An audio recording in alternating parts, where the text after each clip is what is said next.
जितने बड़े जराइम हो रहे हैं, खा वो मंशियात की दुनिया में हो या अगवा बराए तवान हो या लूट मार हो या करप्शन हो या बदनवानी हो, तो इसमें बड़े बड़े जिम्मेदार, बड़े बड़े रईस, बड़े बड़े खानदान, बड़े बड़े सियासतदान, बड़े बड़े मालदार और बाअसर खानदान, बाअसर तबकात आपको पीछे नजर आएंगे। जराइम की दुनिया की औरतों ने किस तरह नई जनरेशन को तबाह कर रखा है, उसकी एक मिसाल ये है, कराची की डॉन औरत अनमोल पिंकी, ये है जो पूरे कराची में मंशियात फरोख्त करती हैं। कॉलेजों में, यूनिवर्सिटियों में, स्कूलों में, होटलों में नौजवान नस्ल, खूबरू नौजवान, खूबसूरत लड़कियां मंशियात के आदी होकर अपने आप को तबाह कर रहे हैं। नई जनरेशन अंधेरे खार में जा रही है। आप कराची के चौराहों पर चले जाएं, चौकों पर चले जाएं, पुलों पर चले जाएं, आपको खूबसूरत नौजवान, घुघरू नौजवान, खवातीन भीख मांगती हुई नजर आएंगी और पता चलेगा कि ये सारी खवातीन वो हैं, ये सारी लड़कियां वो हैं, ये सारे नौजवान वो हैं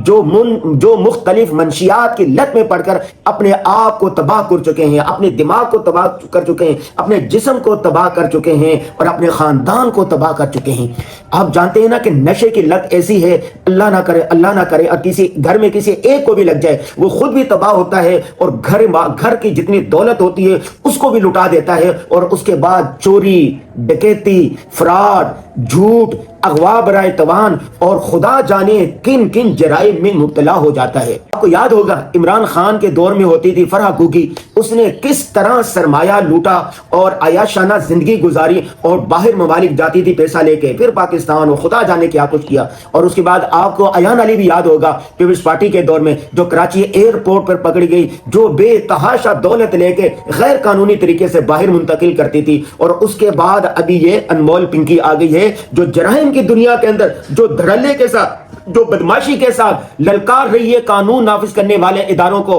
उनका मजाक उड़ा रही है। आप क्या समझते हैं कि ये अनमोल पिंकी अकेली होगी? इनके कोई पुश्तिबान नहीं होंगे, इनके हैंडलर नहीं होंगे।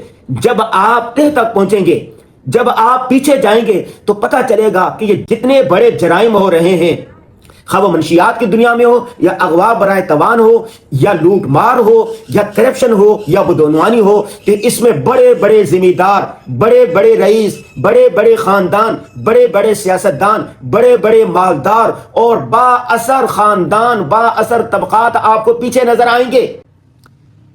पाकिस्तान में कितने उलमाए किराम का लहू बहा है, कितने उलमाए किराम शहीद हुए हैं। जब कानून नाफिज करने वाले इदारे कातिलों के पीछे जाते हैं, फिर पीछे जाते हैं, फिर पीछे जाते हैं, फिर पीछे जाते हैं, तो उसके बाद जाके रुक जाते हैं, पता चलते हैं ये मगरमच्छ हैं, अगर यहीं पर न रुके तो आपकी खैर नहीं।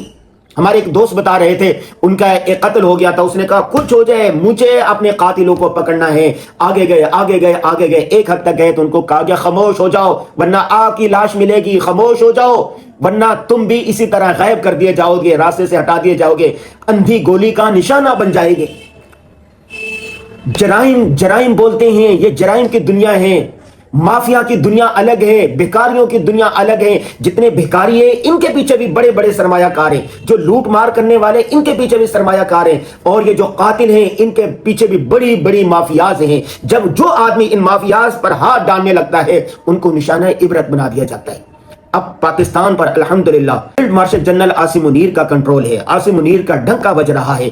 कोई तो मुस्लिम होगा ना, कोई तो है जो इस उम्मत को सही करे, कोई तो है जो इस बिगड़े हुए हालात को दुरुस्त करे, कोई तो है जो कातिलों को गिरफ्तार करे, कोई तो है जो मंशियात डीलरों को पकड़े। अल्लाह करे कि हाफिज साहब ये जो बड़े बड़े मगरमच्छ हैं इनको पकड़े और सरे आम इनको फंदों पर लटकाया जाए, फांसियों पर लटकाया जाए। जब तक 100-200 लोगों को, मुजरिमों को लटका नहीं दिया जाता, ये इसी तरह पिंकियां, गुगियां और अयाने गिरफ्तार होती रहेंगी।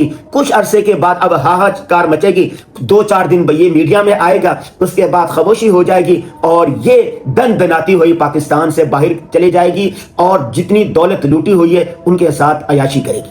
आप तारीख उठा के देख लें, निजाम अदल पर यह सवालिया निशान है। वो माशरे तबाह बर्बाद हो जाते हैं जहां से अदालतों को इंसाफ ना मिले। असल बात इंसाफ की है, जब इंसाफ मिलेगा, मुजरिम को सजा मिलेगी तो माशरे में अमन हो जाएगा।